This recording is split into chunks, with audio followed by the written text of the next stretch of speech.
ഫോട്ടോഷോപ്പിൽ സെലക്ഷനായിട്ട് ഉപയോഗപ്പെടുത്താവുന്ന മറ്റൊരു ടൂൾ സെറ്റാണ് ഈ കാണുന്ന ക്വിക്ക് സെലക്ഷൻ ടൂൾ. വളരെയധികം ഉപകാരമുള്ള ഒരു ടൂളാണിത്. ചിത്രവും ബാക്ക്ഗ്രൗണ്ടും തമ്മിൽ വ്യക്തമായ അതിർവരമ്പുകളുള്ള ചിത്രങ്ങൾക്കാണ് കൂടുതൽ നന്നായി പ്രയോജനപ്പെടുത്താനായിട്ട് സാധിക്കുക. അതുപോലെ തന്നെ ഇത് സെലക്ഷൻ പെട്ടെന്ന് നടത്താനായിട്ട് സാധിക്കുന്നതുകൊണ്ടാണ് ഇതിൻ്റെ പേര് ക്വിക്ക് സെലക്ഷൻ ടൂൾ. ഒരു ബ്രഷ് നമ്മൾ ചിത്രത്തിൽ ഉപയോഗിക്കുന്നത് പോലെ ഉപയോഗപ്പെടുത്തിയിട്ട് ഇത് ഉപയോഗപ്പെടുത്താനായിട്ട് സാധിക്കും. ഞാൻ ടൂൾ സെലക്ട് ചെയ്തിട്ടുണ്ട്. ഇതിൽ 3 ഓപ്ഷനാണുള്ളത്: ന്യൂ സെലക്ഷൻ, ആഡ് സെലക്ഷൻ, എന്താ പറയുക, സബ്ട്രാക്ട് സെലക്ഷൻ എന്നുള്ളത്. ഇത് ന്യൂ സെലക്ഷൻ ക്ലിക്ക് ചെയ്തുകൊണ്ട് നമ്മളിവിടെ ഒരു ഭാഗത്തു നിന്ന് സെലക്ഷൻ തുടങ്ങുക. നിങ്ങളിവിടെ ഇങ്ങനെ ഏരിയ സൈഡിലൂടെ ഇങ്ങനെ ഓടിച്ചു കൊടുക്കുക. അതിൻ്റെ സൈഡിലൂടെ ഇങ്ങനെ ഓടിച്ചു കൊടുക്കുക. ചിത്രം ഉൾക്കൊള്ളേണ്ട ഭാഗത്തു കൂടി നിങ്ങൾക്കിങ്ങനെ ഓടിച്ചു കൊടുക്കാനായിട്ട് സാധിക്കും. ചിത്രത്തിൽ വരേണ്ട ഭാഗത്തിലൂടെ നമ്മളിങ്ങനെ സൈഡിലൂടെ ഓടിച്ചു കൊടുക്കുക. ചില ഭാഗം കൂടുതലായിട്ട് പോയിട്ടുണ്ടെങ്കിൽ ഇപ്പോൾ ഇവിടെ ഇതുകൂടി ഉൾപ്പെടുത്തേണ്ടതാണ്. അപ്പോൾ അതുകൂടി ഉൾപ്പെടുത്തിക്കൊണ്ട് ഇങ്ങനെ ഇവിടെ നോക്കുക. കണ്ടോ, ഇതെല്ലാം ഉൾപ്പെടുത്താം.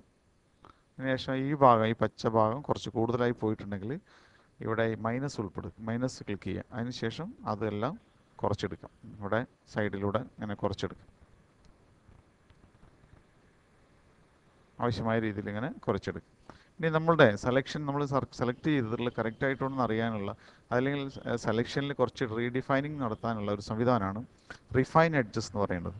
നമ്മളെല്ലാ സെലക്ഷൻ ടൂളിനും ഇത് ഉപയോഗപ്പെടുത്താനായിട്ട് സാധിക്കും. നമ്മളിപ്പോൾ മുൻപ് പരിചയിച്ചിട്ടുള്ള മറ്റു സെലക്ഷൻ ടൂളുകൾക്കും ഈ റിഫൈൻ എഡ്ജസ് എന്നുള്ളത് ഉപയോഗപ്പെടുത്തി പരിശീലിക്കണം. അതായത് നമ്മൾ സെലക്ട് ചെയ്തിട്ടുള്ളതിന് എന്തെങ്കിലും അപാകത ഉണ്ടോ അല്ലെങ്കിൽ കൂടുതലോ കുറവോ ഉണ്ടോ, എഡ്ജ് മറ്റുള്ള സാധനങ്ങൾ ഷാർപ്പ് ചെയ്യുന്നതിനാണ് ഇത് ഉപയോഗിക്കുന്നത്. ഞാനിത് സെലക്ട് ചെയ്യാം, ക്ലിക്ക് ചെയ്യുക. അപ്പോൾ ഒരു ഡയലോഗ് ബോക്സ് വരും. ഇതിലൂടെ നമുക്ക് ചിത്രത്തിൻ്റെ എഡ്ജുകൾ പരമാവധി ചിത്രം കട്ട് ചെയ്ത് പോയിരിക്കുന്നത് കാണാനായിട്ട് സാധിക്കും. ഇത് ഇവിടെ കാണുന്ന സ്മൂത്ത് എഡ്ജസിൽ അഡ്ജസ്റ്റ് ചെയ്തുകൊണ്ട് നമുക്കിതിനെ എഡ്ജ് സ്മൂത്ത് ചെയ്യാനായിട്ട് സാധിക്കും. അപ്പോൾ ചിത്രത്തിൽ വരുന്ന മാറ്റം നിങ്ങൾ ശ്രദ്ധിക്കുക. കണ്ടോ, മൊത്തം ഇങ്ങനെയായിരുന്നു. സ്മൂത്ത് കൊടുക്കുമ്പോൾ ചിത്രം വളരെയധികം സ്മൂത്ത് ആവുന്നത്.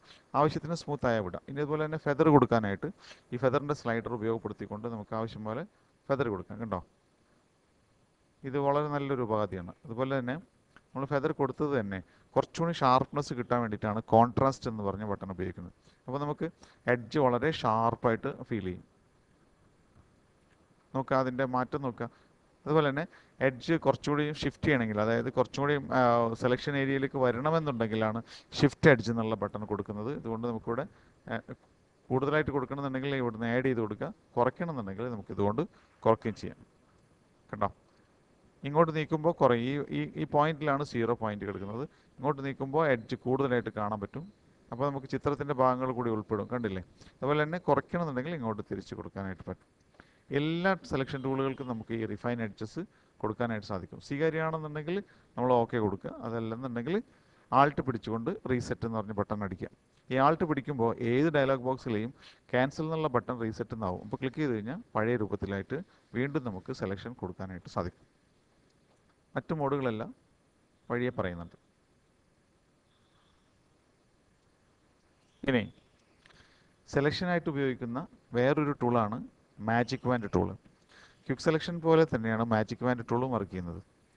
പക്ഷേ ഇവിടെ നമുക്ക് മാജിക് വാൻഡ് ടൂൾ വർക്ക് ചെയ്യുമ്പോൾ ഒരു ഭാഗത്ത് ക്ലിക്ക് ചെയ്ത് കഴിഞ്ഞാൽ ആ മാജിക് വാൻഡിൽ ക്ലിക്ക് ചെയ്തിട്ടുള്ള കളറുമായി ബന്ധപ്പെട്ട കളേഴ്സാണ് സെലക്ഷനിൽ വരുന്നത്.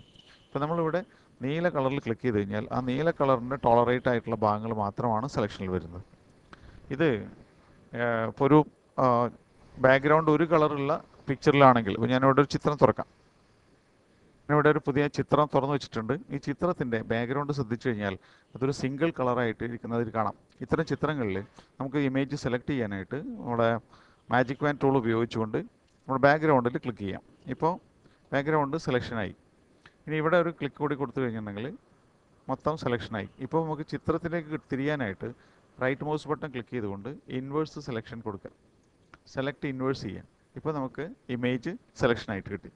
ഇത് ടോളറൻസ് വാല്യൂ പ്രവർത്തിക്കുന്നത് നമ്മൾ ക്ലിക്ക് ചെയ്യുന്ന പിക്സലുമായി ബന്ധത്തിലുള്ള, അതായത് ഒരു ടോളറൻസ് ബേസിലുള്ള കളേഴ്സിനാണ് സെലക്ട് ചെയ്യുന്നത്. ഇപ്പോൾ നമ്മളിവിടെ ഈ ചിത്രത്തിൽ ഇവിടെ ചുവന്ന ഭാഗത്തിൽ ക്ലിക്ക് ചെയ്ത് കഴിഞ്ഞാൽ ആ ചുവന്ന ഭാഗം മാത്രമാണ് സെലക്ട് ആയിട്ടുള്ളത്. ഇവിടെയും ചുവന്ന ഭാഗമുണ്ട്, പക്ഷെ അത് സെലക്ട് ആയിട്ടില്ല. ഇതിന് കാരണം ഇവിടെ കോണ്ടിഗ്യൂസ് എന്ന് പറഞ്ഞിട്ടുള്ളത് ഓൺ ചെയ്തിട്ടുള്ള കാരണമാണ് നമുക്ക് ഇങ്ങോട്ട് സെലക്ഷൻ പോകാത്തത്. എന്നാൽ കോണ്ടിഗ്യൂസ് എന്നുള്ളത് ഓഫ് ചെയ്തിട്ട് കഴിഞ്ഞാൽ സെലക്ഷൻ അതേ പിക്സലുള്ള എല്ലായിടത്തേക്കും അത് കണ്ടോ. അപ്പോൾ ഇവിടെ പൊട്ടിലും ചുണ്ടിലും ഈ സെലക്ഷൻ പടർന്നതായിട്ട് കാണാം. ഇത് കോണ്ടിഗസ് ഓൺ ചെയ്തിട്ടുള്ളതാണ് കാരണം വരുന്നതാണ്. അതല്ലെങ്കിൽ ഒരു പ്രത്യേക ഏരിയയിൽ മാത്രമായിട്ട് അത് നിലനിൽക്കും. കോണ്ടിഗസ് ഓഫ് ചെയ്ത് കഴിഞ്ഞിട്ടുണ്ടെങ്കിൽ ഒരേ പിക്സൽ ഒരേ കളറിലുള്ള പിക്സൽ എവിടെയൊക്കെ ഉണ്ടോ, ചിത്രത്തിൽ എവിടെയൊക്കെ ഉണ്ടോ അതെല്ലാം സെലക്ഷനിൽ വരും. ഇപ്പോൾ ഇവിടെ ക്ലിക്ക് ചെയ്ത് കഴിഞ്ഞാൽ ആ സെലക്ഷനിലുള്ള ഗ്രേ കളറിലുള്ളത് എല്ലാം സെലക്ഷനായി, അതുപോലെ തന്നെ കണ്ണിനകത്തുള്ളത് പോലും സെലക്ഷനായി മാറിയിരിക്കുന്നത് കാണാം. കോണ്ടിഗസ് ഓൺ ചെയ്തിട്ട് കഴിഞ്ഞാൽ നമ്മൾ ക്ലിക്ക് ചെയ്തിട്ടുള്ള ഒരു പിക്സലിൻ്റെ അതേ കളറിലുള്ളത് മാത്രമാണ് വരിക. അടുത്തത് സെലക്ട് ചെയ്യാനായിട്ട് നമ്മൾ വീണ്ടും സെലക്ഷൻ കൊടുക്കുക തന്നെ വേണം. ഇനി ഈ സെലക്ഷൻ ചെയ്തതിന് ശേഷം റൈറ്റ് ക്ലിക്ക് ചെയ്ത് ഇൻവേഴ്സ് ചെയ്ത് കഴിഞ്ഞാൽ നമുക്ക് ഒബ്ജക്റ്റിനെ കറക്റ്റായിട്ട് എടുക്കാൻ പറ്റും. ആവശ്യമായിട്ടുള്ള റിഫൈൻ എഡ്ജസ് ഒക്കെ കൊടുത്തു കഴിഞ്ഞിട്ടുണ്ടെങ്കിൽ തീർച്ചയായിട്ടും നമുക്ക് ഓക്കെ കൊടുത്തു കഴിഞ്ഞാൽ ആ റിഫൈൻ എഡ്ജസ് കിട്ടും. കോപ്പി എടുത്തുകൊണ്ട് ആവശ്യമായിട്ടുള്ള ചിത്രങ്ങളിലേക്ക് കൊണ്ടുപോകാം, പേസ്റ്റ് ചെയ്യാം. കണ്ടോ, ചിത്രം സെലക്ട് ചെയ്തെടുക്കാം, പേസ്റ്റ് ചെയ്യാം. ആവശ്യമായിട്ടുള്ള വലുപ്പങ്ങളും മറ്റുള്ള കാര്യങ്ങളും കൊടുക്കാം. എൻ്റെ അടിച്ചു കഴിഞ്ഞാൽ രസകരമായിട്ടുള്ള ചിത്രങ്ങൾ തയ്യാറാക്കിയെടുക്കാം.